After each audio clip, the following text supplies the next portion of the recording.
with that. And I also popped into a few other rooms under a pseudonym. No one saw me there. And I got some awesome insights. And it's just really cool to see you guys chatting, to see you guys asking questions, to see you guys getting inspired and learning along the way. So super stoked to see that we've got some collaboration going on, because that's what the whole point of Entrepreneurship Avenue is. So now it's time for you guys to sit back after all that active engagement and listen to our fireside chat with Alex, who is the Chief Operating Officer of Kaleido AI. And the conversation is going to be with Rudolf, the ECN Director, whom you guys met earlier at the beginning of today's event. So I'm personally really excited. I think I've already said this, but I'm going to say it again. This is a super cool company, guys. Kaleido AI is one of the leading companies when it comes to visual AI in the entire world. They've got tools like remove.bg and unscreen.com, and they're helping more than 20 million users per month to accelerate their video and photo workflows. So really, they're out there and they're helping a lot of people. And they actually recently went down in Austrian startup history as one of the biggest acquisitions when they were bought by Canva.com. So super exciting. This is like a big boy company. We're really amped to have them with us. So I won't keep you guys waiting any longer. I'm going to welcome and thanks to Alex for joining us. Off to Alex and Rudolf. Thank you, guys.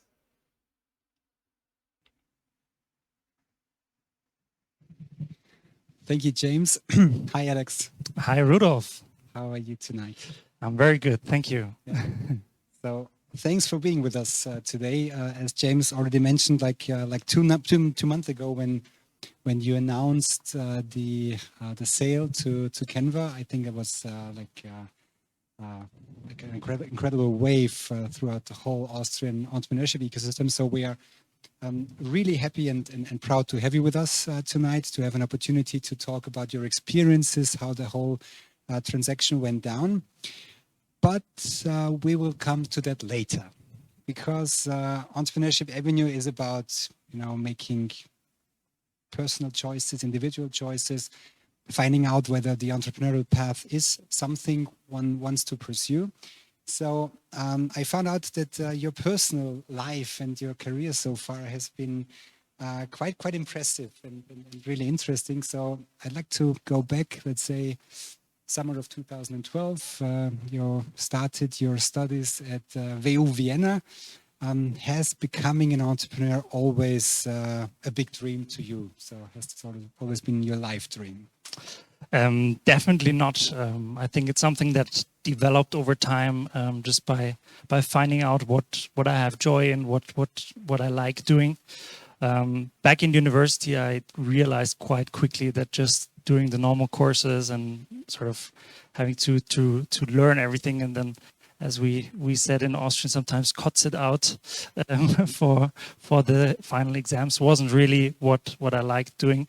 I enjoyed much more the courses where you had to work with complex problems, had to work with a team to find a solution, and in the end make a lot of learnings along the way. And during that time, I also joined a organization called Icons.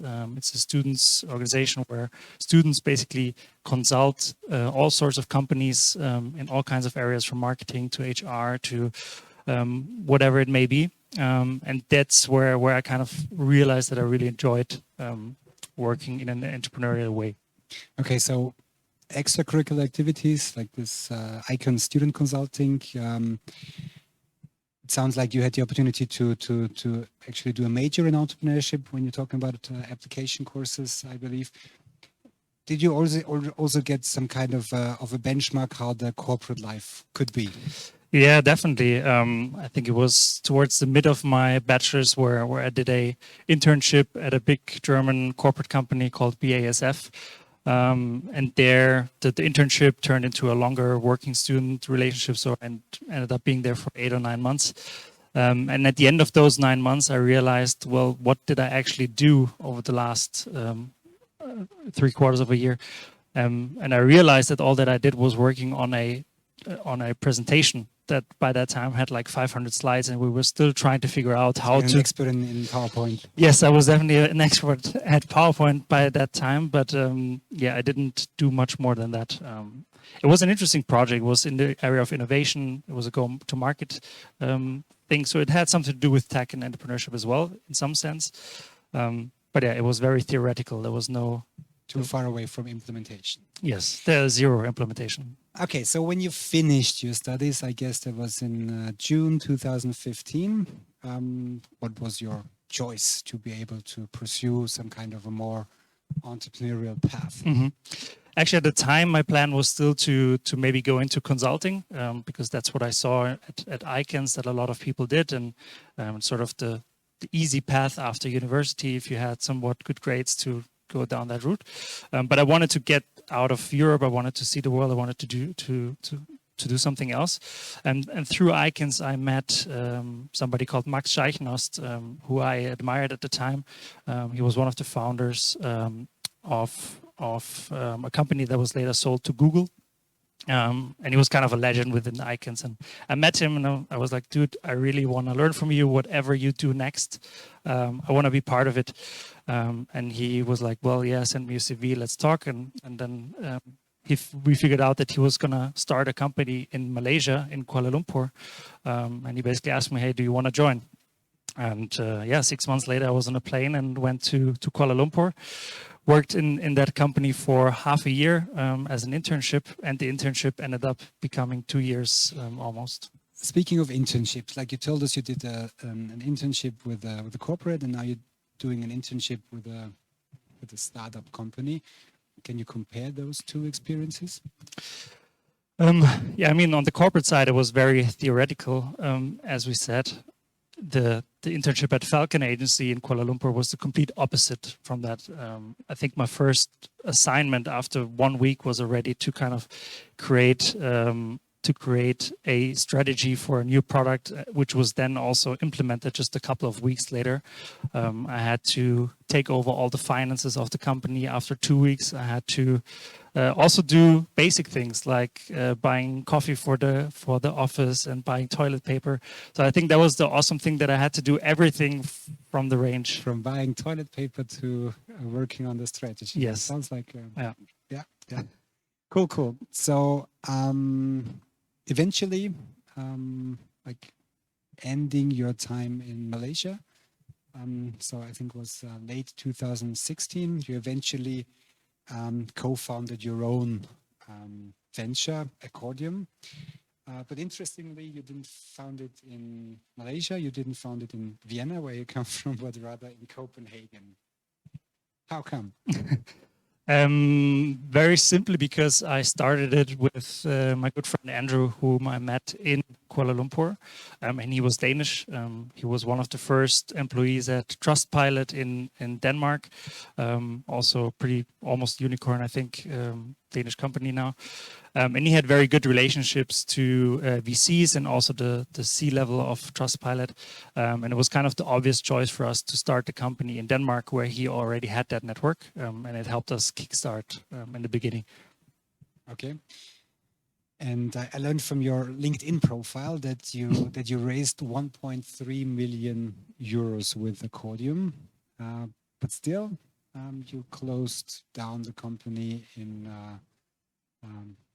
January, February 2020 after 3.5 years. So 1.3 million, 3.5 years of hard work, a lot of passion, I believe. How difficult was it for you to realize that your startup had no more future? I think the hardest part is to realize that you failed or that you're about to fail. I think that's what kind of it's really hard to identify, and probably we could have stopped already half a year or a year sooner.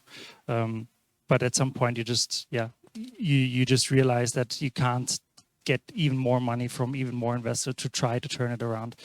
So I think just sitting down and be honest to yourself and realizing that things are not going the way that you planned them to go is the hardest part, especially because you always read that entrepreneurship is about failing numerous times. Perseverance, like the story of Slack, that were a no-name company for I think 7 years before they really made it big. So I think just realizing it is the hardest part. Realizing, yes, to some kind of, I don't know, intelligence or data or empirical data that you use to find out that you're not on the right track anymore? No, not very empirical. It was more that at some point I said to myself, okay, if we can't turn it around in 6 months, then I'm gonna make a cut for myself and try to do something else. And after those 6 months, we hadn't gone anywhere, and that's when I then made the cut for myself. How many employees did you have back then? We had, I think at the peak, 13 employees. Okay, I guess that was quite a lesson that gave you to like being forced to sack people, right? Yeah, definitely. I mean, before sacking people, of course, we stopped paying ourselves salaries, I think, for 6 or 7 months. And only at the point where we really couldn't do it any further, and also didn't want to put our employees at risk and give them some leadway to know that, okay, you get 2 or 3, whatever, salaries before things end. I think it was important to us to calculate that in as well. Okay. So now it's February 2020. You have just closed your startup and moved back to Vienna. There might be some people who would like put their heads into the sand, but not Alex. So what happened next when you returned to Vienna? Well, I think first there is definitely a period of putting the head into the sand. I think that's human, but you have to keep that period as short as possible. I think I had like 2 or 3 weeks where I was struggling and didn't really know what's going to happen next. My biggest fear was, since Austria is still a bit conservative with these kind of things, that what if there's no company that wants to take me on board as an employee after you failed so big? And the good thing is I learned that is not the case in Austria, and that things have changed in the last few years. And that even if you failed, but at least you tried, you have learned a lot, and companies are willing to see that. After that short period of putting the head into the sand, I went out, tried to speak to as many people as possible. Luckily, that was a few weeks before COVID really happened, so definitely that helped that it wasn't the lockdown yet. But yeah, I spoke to as many people that I still knew from my network, from Icons and Uni Management Club and all these different networks that I used to be part of. Just speak to people, and then very quickly lots of opportunities opened up, and that's where I saw the light at the end of the tunnel, and I knew, okay, there's something else gonna come from this. Okay, so there were quite some opportunities for you. Lucky for you. Why did you pick this one opportunity? A company like 5 staff a year ago. So why did you join forces with Kaleido? Yeah, big shout out to my friend Patrick, who basically told me, dude, please take this opportunity. He was at the board of Kaleido at the time, and he said, please don't ask too many questions, just do it. You will not regret it. At the time, I didn't really understand how Kaleido could really become a huge company with just removing backgrounds from images or just removing backgrounds from videos. But after meeting Benjamin and David, the 2 co-founders of Kaleido, I realized what brilliant minds they are and what ambitions they have, had and have. I knew this is the right rocket ship to join, so to speak. Okay, so could you tell us a little bit about the background and the history of Kaleido, how it all started, who's behind Kaleido? Mm-hmm. Yeah, Kaleido, the idea really started, I think, in 2015 already, when Benjamin and David, who met each other at TU Wien, kind of were friends, and they always worked on fun projects on the side. And one of the projects that they worked on was Wurstify, which was a Chrome extension that actually puts Conchita Wurst's beards on all faces of all websites.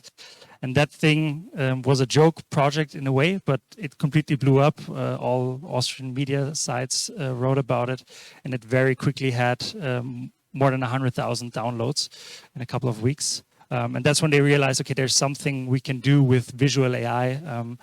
And that sort of kickstarted the whole project. Of course, there were lots of iterations before they ended up on removing backgrounds specifically. But towards 2017, that's what they focused on. And then from 2017 to end of 2018, they were building the prototype of remove.bg, the image background remover. It was then launched shortly after Christmas in 2018. And within, I think, 1 or 2 weeks, they had more than 1 million downloads. It completely blew up. It was absolutely crazy. They didn't even have a company at that time. They didn't have a proper pricing model for it. There was nothing. It was just a product and a very simple use case. But apparently a lot of people needed that solution. So then in rocket speed time, they kind of founded the company, I think early in January 2019. And then from there on, it was just a complete success story. Growing 3 digits in the first year, hitting 1 million ARR already in the first year. And the crazy thing about all of that is that they did it with zero external investments, all from cash flow and just having a great idea. That sounds pretty cool. So what's like Benjamin and David, obviously two tech wizards, starting this great company and doing very well with this company. And then there's you. You joined them a year ago. What do you think changed for Benjamin and David, and what changed for Kaleido when you started there? Mm-hmm. I think what changed a little bit was that for Benjamin and David, having founded the company and building it up from scratch, there were lots of things that they just did the way they did it because that's how they started doing it. So there was nobody who kind of challenged the status quo and tried to maybe zoom out a little bit and see other opportunities. And I guess kind of, broken down, that's what in the end I brought to the table to give a little bit of a bit different perspective. And also kind of lay the foundation to hiring more people, making sure that we have a proper reporting system, not in a corporate way, but in a startup smart way. The funny stuff. Yeah. Making sure that we have simple things like make sure we have a weekly stand-up, make sure we have every 3 months a quarterly session all together to think about the future. All these things weren't in place at the time. So to zoom out a little bit and think about a bigger picture, I think that's what brought to the table a little bit. And rumor has it that as soon that you started there, that Canva knocked at your door. Is that right, or is that just a rumor? No, that's a rumor, and no, that would not be fair to Benjamin and David at all. I think they are the masterminds behind all of this. No, Canva. Please tell us the story. Yeah, Canva came to the table as a customer, actually. So Canva, for those who don't know, is one of the fastest growing startups in the world at the moment. They are a design platform where you can design anything. So any user can go to the website and design a presentation, a gift card, whatever it is. And Canva started as a customer of ours in early 2020 or late 2019, enterprise customer. And we kind of grew with them together. And the fun thing was that we charged them on a per image basis. And without going into too much details, but very soon we were talking about double-digit million images per month that they processed through our system. And at some point, they basically knocked at our doors and said, "Hey, guys, this is getting a little bit too expensive for us. We need to find a different solution." And the first solution that they came up with was that we need to renegotiate our pricing. We need to find a flat fee or something. So we negotiated back and forth. And at some point, they just stopped negotiating. And we were a bit scared because we knew Canva was working on a similar solution at the time and might replace us. But in fact, they stopped negotiating because the next thing that they offered was to actually acquire us. Wow. And what changed ever since they are aboard? Lots of things changed. I mean, in some ways, we've become more professional in a way. We have to be more compliant with many things. We have to have higher security standards, all these sort of things. But what also changed is that money is not such a big factor anymore. We don't have to look at our cash flow. We don't have to look at revenue numbers. We can really focus on creating value for a lot of users, and not just the 20 million remove.bg and Unscreen users, but the more than 50 million users that Canva has. Sounds like a great fit. Yeah, it was, which is also why it happened very quickly. Great. I suggest we stop it here because I believe there might be some questions.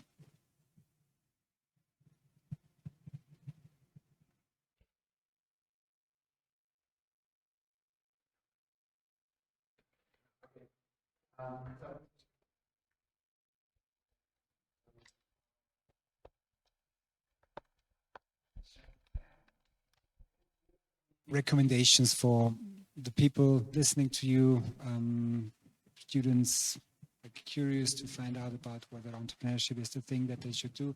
Any recommendations for them on how to tackle that? I think if they are listening to this, then they're probably already very much on the right track to finding out if it's something for them or not. I think sometimes entrepreneurship is quite glorified in the last few years, at least, where it's like the new hip cool thing. And I think people also need to be honest to themselves that startups and entrepreneurship is not for everyone. And I don't say this as an arrogant way that only the best can do it. Quite the opposite. It has a lot of disadvantages, and it is definitely not for everyone.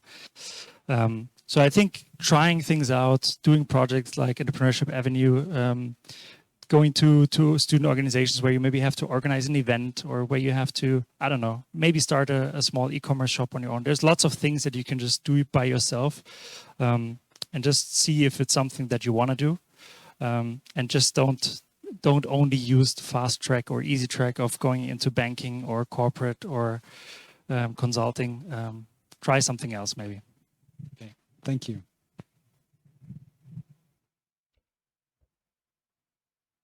Awesome. Thank you guys for that really insightful conversation. We're going to take some questions from our audience that we've had sent through. So one of the questions, and I think you kind of discussed that, so I'm going to combine some of the questions that we've had. One of the questions, what's some of the advice that you would give to someone who wants to start a company? And I'm going to add to that, how do you, when starting a company and being involved in a startup in general, where things are moving so quickly, how do you stay motivated when the going really gets tough? And how do you prevent yourself from a burnout? So it's kind of like a personal question. What do you do to keep yourself going? Great questions. The first one, advice I would give for somebody who's starting out, don't overcomplicate it. Don't try to make it perfect, but rather test your ideas as quickly as possible. If you can test it with a simple Google form, or if you can test it with a out-of-the-box app solution that you can just plug and play or like drag and drop together, it doesn't have to look good. It just has to work. Test your idea, and only if it works, invest more money or time into it. And that's actually one mistake that I think we made at Accordium. Get out of the building. Yeah, is that we kind of we tried to make everything so perfect that we lost track of what our users actually wanted. And then at some point we had spent so much time, money into building something that actually nobody needed. So yeah, test as quickly as possible. The second question in regards to mental health, which I think is a very important topic and often overlooked, especially in startups. I think there's no blueprint answer. I think everybody needs to find out for themselves how to deal with it. The most important thing is focus. That in your question. What I usually do is at the beginning of a month, I write down what the 2, 3, maybe 4 things are that are most important that I really want to get done in that month, and try to break it down in 2 weeks as well. And that helps me to block out any noise that comes my way. So if there's like certain weeks where lots of things get thrown at me, and you quickly get into the mode of just trying to fix or extinguish all the fires, and there it's important to kind of zoom out again and think, is this really the thing that I need to focus on, or is it not? And if it is not, better to delegate it to someone else, and that helps you to be mindful of the time that you have available during a day. Fantastic. I like that. Thinking about the bigger picture and seeing what's important and what's not important. that really resonates with me and something I often have to remind myself about. So another question that we got from the audience, someone's interested in the AI space. Do you have any suggestion areas for AI? Where do you see a lot of potential? And I think that's a great question because AI is obviously a buzzword right now. There are so many use cases for AI. Some of them will work, some of them won't. So where would you say that people interested in AI should be focusing? That's a difficult one. I'm not an AI expert, I must admit. And AI is definitely a buzzword that's used a lot lately. And oftentimes it's not really AI, but it's actually statistics. AI, I think in the health space, there's still a lot of potential for AI that is not being used to its fullest potential. Logistics space, I think there's lots of areas where it could be applied. Pretty much anywhere where you can utilize large sets of data and automate work. I think that's the biggest areas. But where to find that, again, do internships, work in companies that work in an area that you're interested in. Hashtag we are hiring, and learn from how things are being done there, and then hopefully you will have your own idea on the way, and then do it yourself. Thank you for that. Then you mentioned that Kaleido AI started without any external funding. So this is a question from the audience. Do you think that there is any reason for a software company to take funding from external sources, or do you think it's better to grow, on your own? How do you think that decision should be approached? It's a tough one. I've been on both sides. With Accordium, we raised too much money. With Kaleido, we raised no money at all. I think the important part is to not raise money for the sake of raising money because it's cool or because you can tell your parents about it, but because you actually need it and because you actually are ready for taking funding. How do you know if you're ready? Well, usually you should see some sign of some empirical sign of growth or any kind of proof that you can show, okay, this is actually working or people are actually interested in this. And if you see those signs, then it's probably a good idea to get funding on board. But if you don't need it, don't do it. There's no reason to get investors on board if you don't need the money. And for example, with Kaleido, since we didn't have the need for external funding, we took a different route, which was to work with i5 Invest. They are more like a consultant that sits on the board and helps you as a sparring partner, but they don't take any equity and they don't invest money. So that's also a different way to get the good sides of funding, which is know-how and network and these kind of things. And then I think as a nice final question, what is it exactly that you love the most about working in a startup like Kaleido AI? What is it that gets you waking up in the morning when you're on your way, virtually to work these days? For me, it's always been a lot about people. Just being in a room with smart people that are always smarter than me and kind of learning from them and seeing how they come up with creative ideas and try to empower them to realize those ideas. That's what brings me the most joy. I'm definitely not the most creative, so it's always fun for me to be in those environments and not being the one with the ideas, but to actually empower others to do that. That's what I enjoy the most. Thank you so much for that wonderful conversation, Alex. Thank you, Rudolf, for your moderation there.